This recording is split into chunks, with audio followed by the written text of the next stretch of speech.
bellissima canzone, sperando che la troviamo. Ecco, vediamo un po'.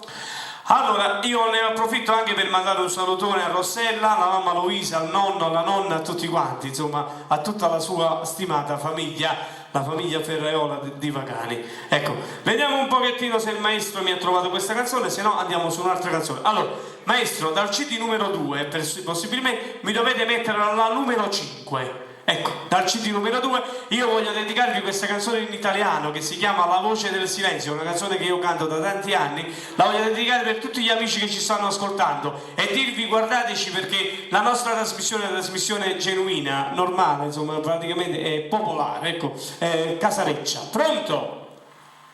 Pronto? Pronto? Buonasera? Pronto? Non è pronto, se non era pronto aveva detto già qualche cosa. Allora, vai con questa bellissima canzone, dai maestro.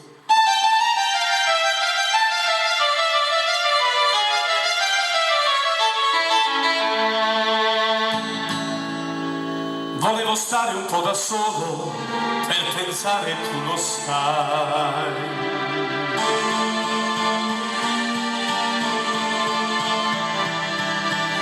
Ed ho sentito nel silenzio una voce dentro me.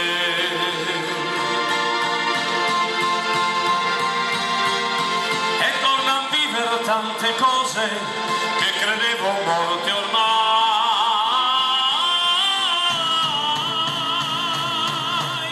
E che ho tanto amato dal mare del silenzio ritorna come un'onda nei miei occhi. E quello che mi manca nel mare del silenzio mi manca assai molto di più.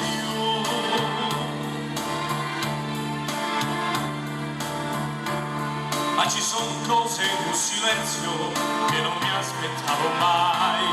Vorrei una voce ed improvvisamente ti accorgi che il silenzio ha il voto delle cose che hai perduto. Ed io ti cerco amore, ti cerco nel mio cuore, stai riflettendo in posto che tu non avevi perso mai, che non avevi perso mai, tu non avevi perso mai.